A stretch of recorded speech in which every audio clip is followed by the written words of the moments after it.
there needs to be a time where it's okay to fail. Now, obviously, when you get to the actual quote-unquote game, when your platoon is actually in Afghanistan, or when your police officers are actually in the streets, that's not the time to allow them to experiment and do crazy things. Right. But you need to have allowed them the space to do that beforehand. Welcome to Hey Chaplain. My name is Jared Altick, and I'm a chaplain with the police department. This podcast exists so the cops can hear encouragement. There is so much experience and wisdom that does not naturally filter its way down to every patrolman, and I want to fix that.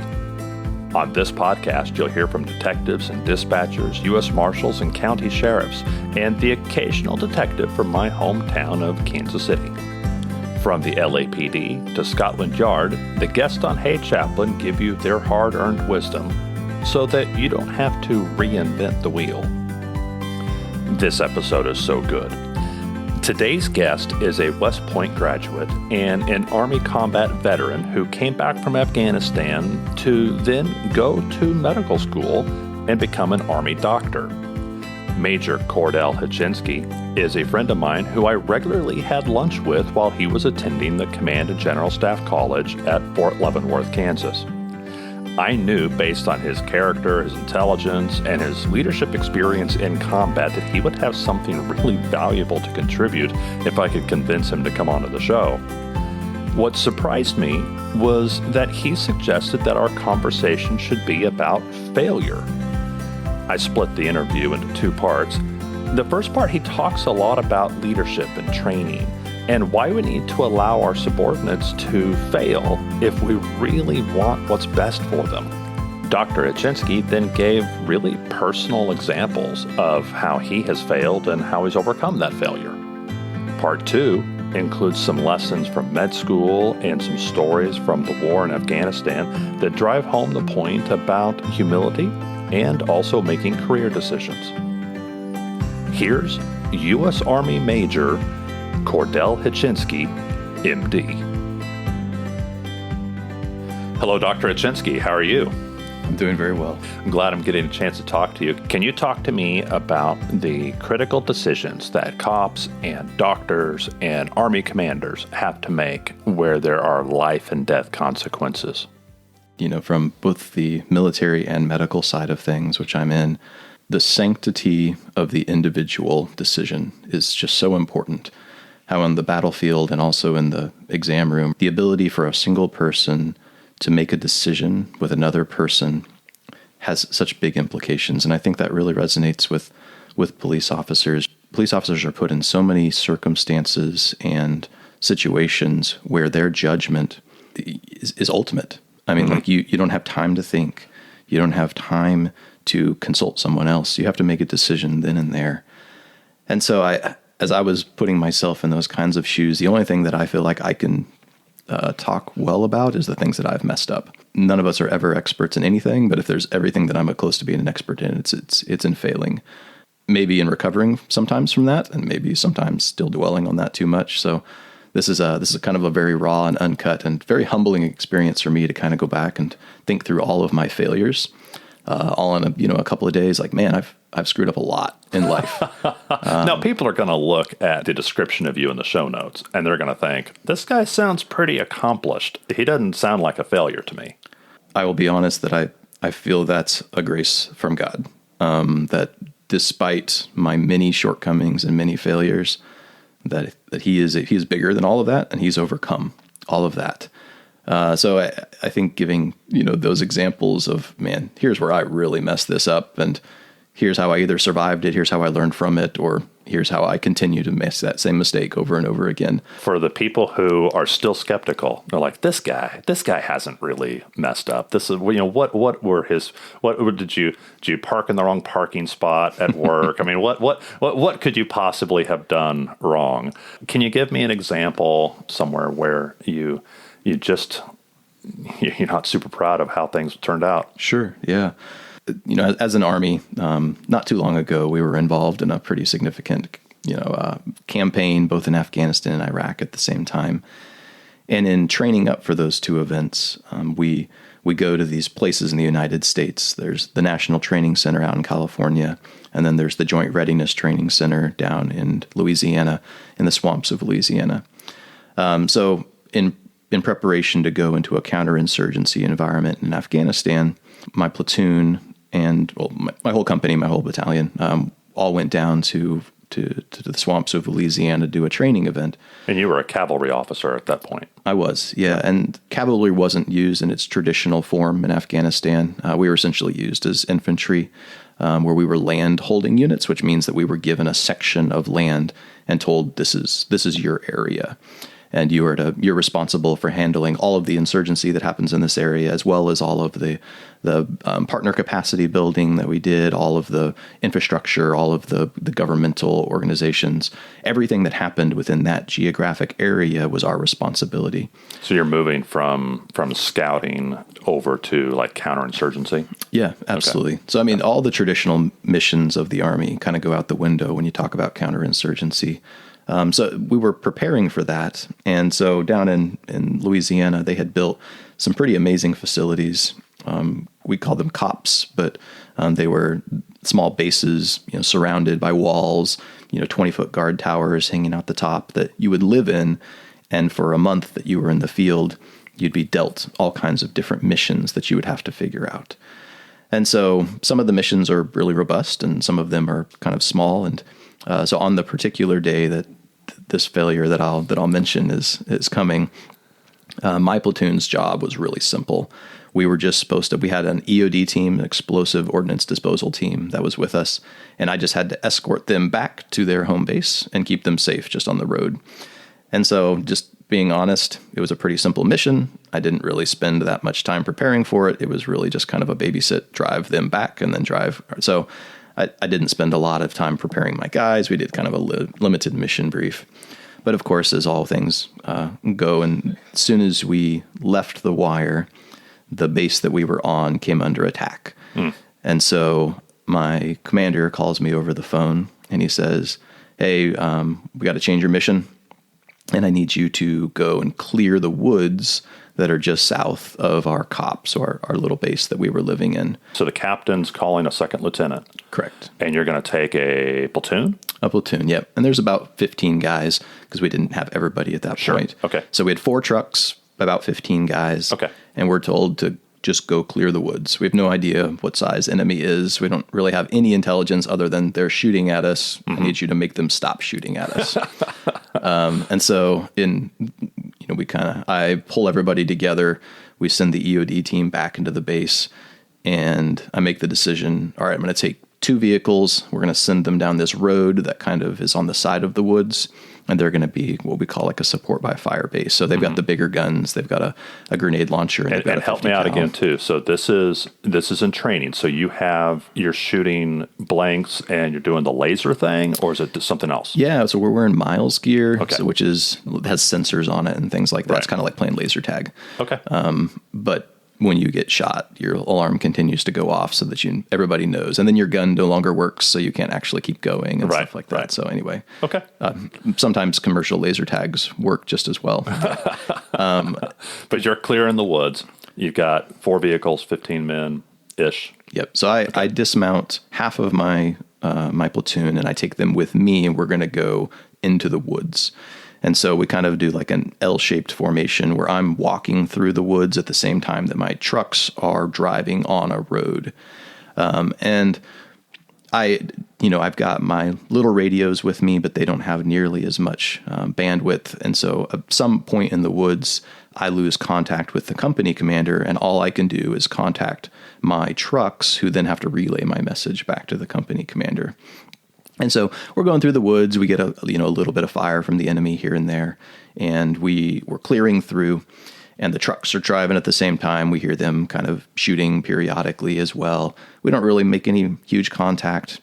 Then the trucks kind of go silent, and at some point, like, my radios stop. Like, I communicating with my platoon sergeant who's on the radio in the trucks, and he's messaging back. At some point, that kind of goes silent. Like, oh man, now we've gone behind a hill or something, the radios no longer can communicate. And then we come over this next little slope and we come into like a quasi clearing, and we kind of stop right on the edge of the clearing because our trucks, we can now see them. They're sitting on the road over there. And so we kind of make some hand signals, and, they're far enough away that we can't really tell what's going on. And then we start going through this, through the clearing. And that's when our own trucks start shooting us. And what we found out later is that they got ambushed. The trucks got ambushed from behind. The enemy then took over the trucks and then were using our own trucks to shoot us. Oh, wow. And so that whole part of my platoon was already dead. And then the part that I was in was quickly killed by the heavy machine guns and grenade launchers. And so I'm sitting in the middle of this open area, my entire platoon around me dead.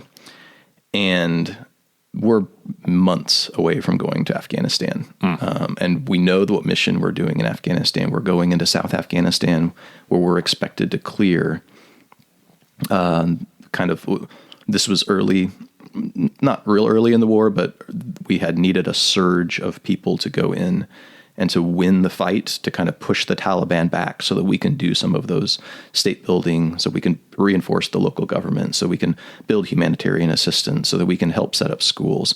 Like, we had to get the Taliban pushed out in order so we could do those things. That was our mission as the 101st Airborne, is we were going in and we were going to push them out. And so we knew we were going into a very hot area, a very dangerous area. And I'm sitting there in the middle of this field, dead, notionally, along with everybody around me. And there's a lot of self-reflection that goes that. As a young second lieutenant who didn't really mess up that much, to the point, in training before that everybody around you got killed, you sit there and you can really snowball very quickly. Man, if I got my platoon killed here, what are the chances I don't get them killed for real here just in a few months? And how much are you making eye contact with the members of your platoon? Are they thinking the same thing? Or do you think that they're thinking the same thing? I think that we all feel like failures at that point. The great thing about soldiers is that in the United States Army, our soldiers are not just followers, they're also leaders. Mm-hmm. And, you look at many of the nations around the world, non-commissioned officers are non-existent. Yeah. The platoon leaders may have the title of platoon leader in the Army, in the United States Army, but the NCOs are really the backbone of that platoon, and they're the leaders. And I think they felt that failure maybe even more than I did. Because yes, I'm the figurehead, but they felt that, I think, just as much as I did. And so we all felt like failures, coming out of that. The NCOs that were in those trucks that got ambushed from the rear because they didn't pull good rear security, they felt like failures. The NCOs that I had on the ground with me felt like they had failed me as much as I had failed them. And I felt like I had failed them because I'd come up with a plan and executed a plan that didn't work. And so as my fellow, so the company commander essentially called in the quick reaction force because we had a whole platoon dead on the ground. Yeah. And so one of my friends comes in with his whole platoon, drives off the enemy, and then is picking up all of us and putting us into vehicles and transporting us off as dead people.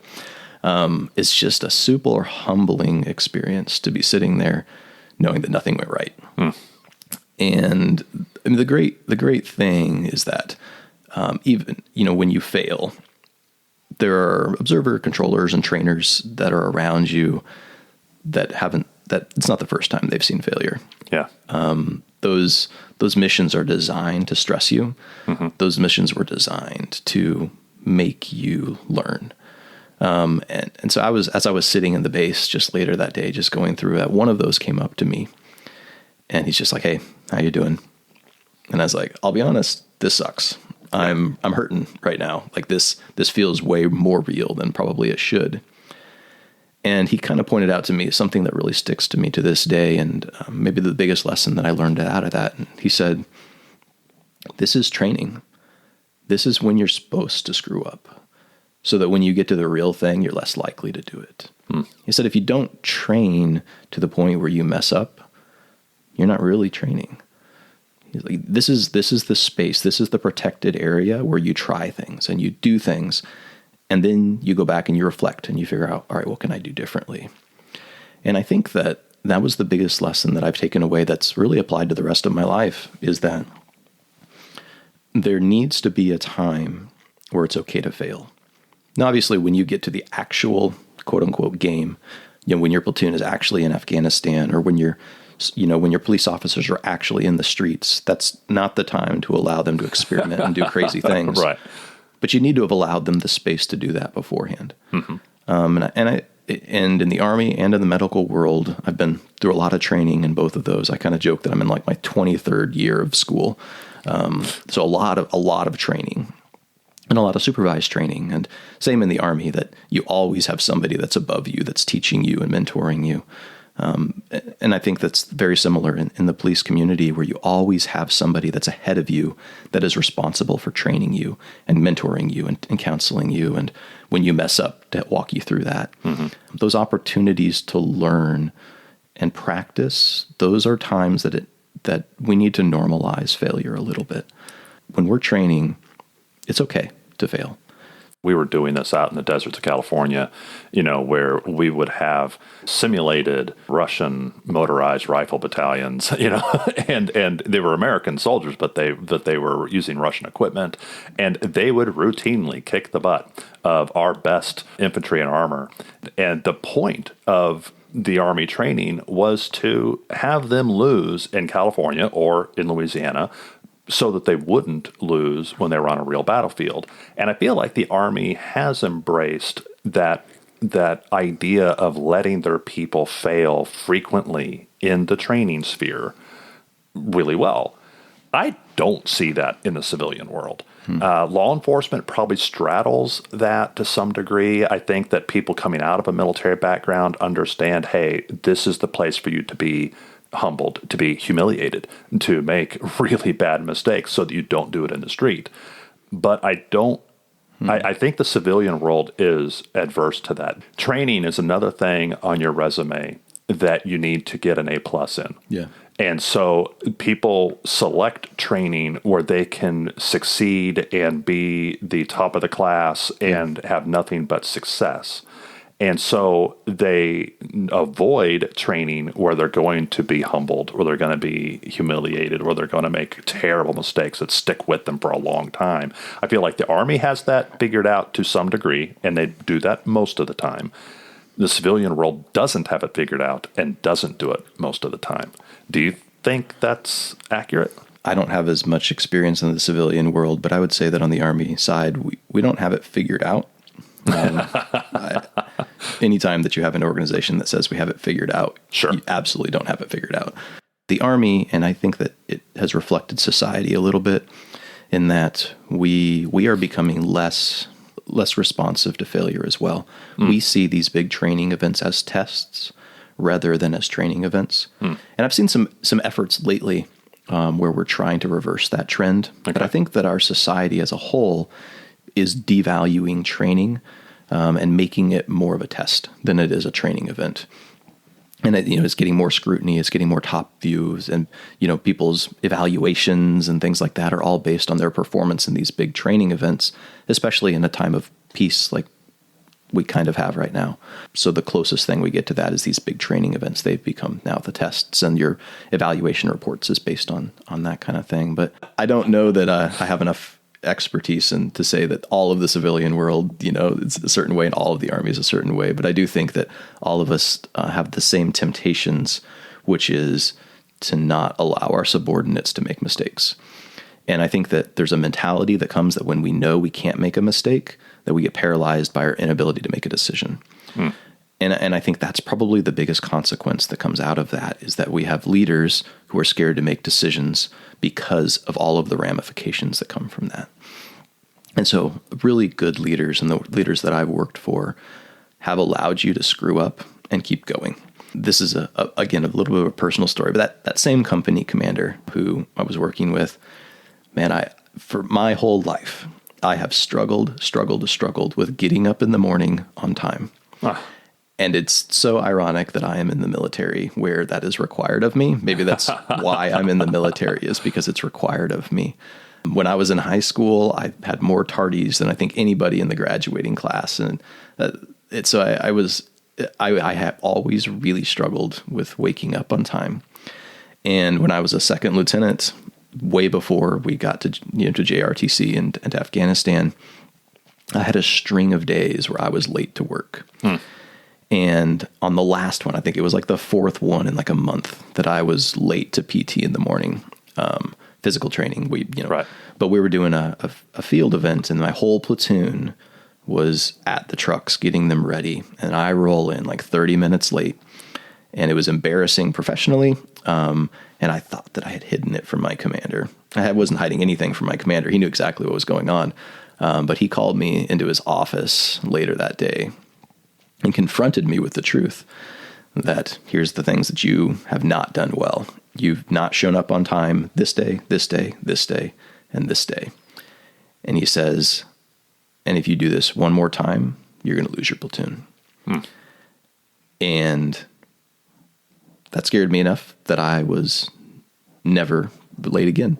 I can't say that I've never been late to anything again, but from that moment, I can count on one hand the amount of times that I've been late to something in the morning since that day. Yeah. And so he had every justification in the world to relieve me right there. 4 times being late, letting my platoon do my work for me. Like that's not how a leader operates. But he allowed me to mess up enough that it turned me around. It turned my life around. Yeah. When it came to the discipline of waking up in the morning. Still not great at it. You can ask my wife, but it is something that that lesson has stuck with me. And so I'm so thankful that I had a leader that was able to give me enough grace in that moment to allow me. And so, how many times can someone fail before you say, sorry, that's it? I don't know. It's a judgment call, isn't it? It That's requires really some application of wisdom. And I think it requires a leader who knows who he's working with. And so most of the time that somebody is failing, it's not just simply a failure. There's something underlying that failure. And getting to know what that is, I think is what leaders should do. They should know what's going on at home. They should know what's going on inside someone's head, because that's how you apply that wisdom and that judgment to know when is enough. Because sometimes the first time is enough. If you know this person well enough and then they do this, that was inevitable. That person gets relieved or stopped right then. Yeah. Versus someone who is struggling through development and is doing great in other areas, but just has this one weakness that we can mitigate or we can help train through. That kind of person, maybe you give more extra tries to. I know that just for me personally, that I'm very thankful that he gave me 4 tries before he really gave me an ultimatum. But it took that ultimatum too. Sometimes you can be afraid to hold your people accountable. It's hard to hold people accountable, but it's also important to hold your people accountable, to hold them to a standard and not just give them grace. I tell my kids this all the time, that Jesus says that he did truth with love. Yeah. And, love is kind of like a gushy word that we kind of use in our society. But if you were to trade that out and just say like with compassion or mercy or grace, to give both truth and grace at the same time seems like an oxymoron. Seems like the opposites that you cannot bring together. But I think that there are some of us that are really, really good at truth, and there are some of us that are really, really, really good at grace. But it's the real amazing spot in the middle that we need our leaders to be able to combine those two. Yeah, I like to define love as wanting the best for somebody. And that's easier said than done, because usually we want the best for ourselves. We want to make ourselves look good. We want to distance ourselves from their failures. Their personal growth or professional development is not at the top of our list most of the time. But real love is wanting the best for somebody. Yeah. And so knowing when do I come down hard on them? When do I give them some grace? How do I lead them? What's the right approach for this person instead of the approach I took with that other person? All of those things require that love of wanting what's actually good for them and not just looking out for myself. Yeah. And so that's where you see leaders fail, is that they're trying to protect themselves and their reputations and how they will look to their superiors, and they're not really developing that person that they're responsible for. The purpose of the position that I'm in is to leverage my position for the betterment of others. That I'm not a commander or a doctor for that reason. I am that so that I can make the people around me better. Mm-hmm. That takes an immense amount of humility, which I do not have an immense amount of. So pride is something that, man, that clouds every bit of this. When we talk about being able to handle failure, the reason why we can't oftentimes is because of our pride. If there's one thing that truly worries me on the professional level, it's that final point about pride. How much administrative grief comes about from pride when a leader cannot accept any blame and creates a culture of punishing anything other than perfection, even in training? When that happens, you destroy the ability for police officers to make independent decisions. And many times, no decision is worse than the less than perfect decision. On the next episode of Hey Chaplain, we're going to continue this conversation with Dr. Hachinsky. He's going to tell some stories about his time in Afghanistan, and is also going to talk about that transition to med school. Pretty big career change. Again, putting him in a position where his decisions and his failures could mean life or death. Again, you don't want to miss part 2 of this interview. We did everything we could, and it didn't change the outcome. And I think that that is a temptation, I think, that I struggle with, that it's like, if a patient dies, that is a failure. But I did everything that I could to prevent that, but it didn't matter. It still ended up as a failure. And I think that there's a lot of times that maybe our police officers end up in this situation that's kind of similar, where there's a really tragic situation that they didn't start, that they didn't continue, and they did everything they were supposed to do to try to mitigate it, but it still ended up ugly.